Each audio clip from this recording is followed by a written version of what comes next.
Thank you all very much, and Tony's right, this is the most exciting track in the whole program in my estimation because, number one, it's where I work, but number two, the market opportunities that are opening up in emerging markets, as you heard from the prior panel, are really astonishing in terms of their scope and scale. Somebody earlier mentioned China as the poster child, what WeChat has done, what Tencent have done, the numbers they're driving, much larger than PayPal, which has a $44 billion market cap in and of itself. The breadth of the opportunities we're seeing in emerging markets across the world are simply gigantic and extraordinary. And I want to talk to you about what we've been doing in India for some time, and then talk to you also about the breakthrough moment that happened in India on November 8th when demonetization of the currency occurred.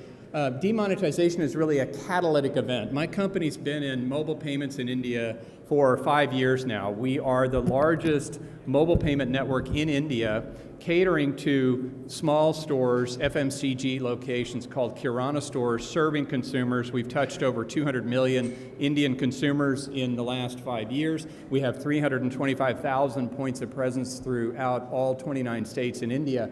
But we were bumping along very nicely, growing, variously 5 to 10% per month in most cases, and then along comes demonetization, which is a sonic boom, a shock like I'm unaware of any other economy in the world enduring a shock of this depth. You're talking about a policy decision that affects 1.3 billion people, literally everyone in the country is affected by demonetization.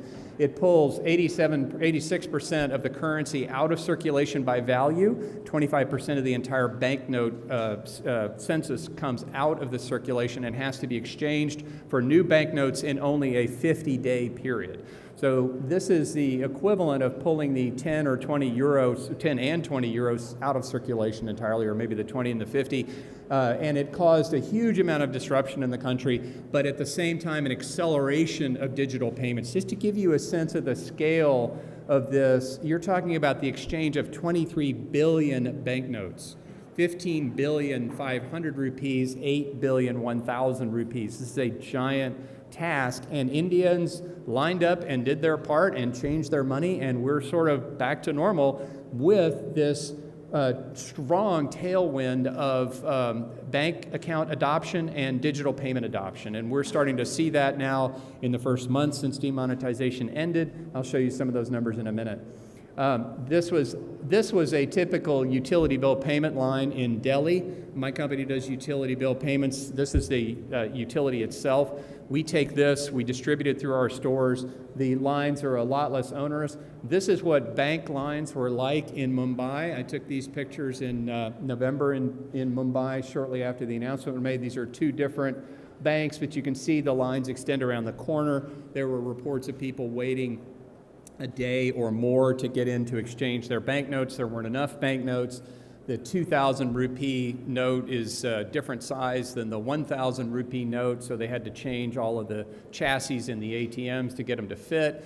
There's a tremendous cash shortage as a result of that, and everybody was moving rapidly toward digital transactions, which, as you heard earlier, is exactly what the government wants. A lot of this is around black money, corruption, extinguishing that stored supply of cash.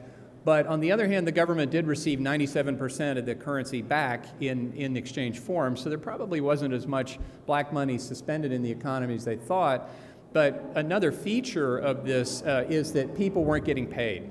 People did move into banks, they did move into bank accounts, but they couldn't get their cash. So what Matteo was talking about earlier, we're watching now the creation of a giant underbanked population in India. To distinguish between the simple black and white of banked and unbanked, which used to be the case, you're now seeing people move into bank accounts at a very low level, very basic bank account, not a lot of services, but they don't have access to a physical bank. I'm showing you signs in Mumbai, locations in Mumbai, but if you live outside of Mumbai, Delhi, Calcutta, the major cities, banks are very scarce. The ratio of banks to population is 1 to 10,000 in India. If you add ATMs, it's about 1 to 6,000 in India. Here in Western Europe or in the United States, you're looking at more like 1 to 400.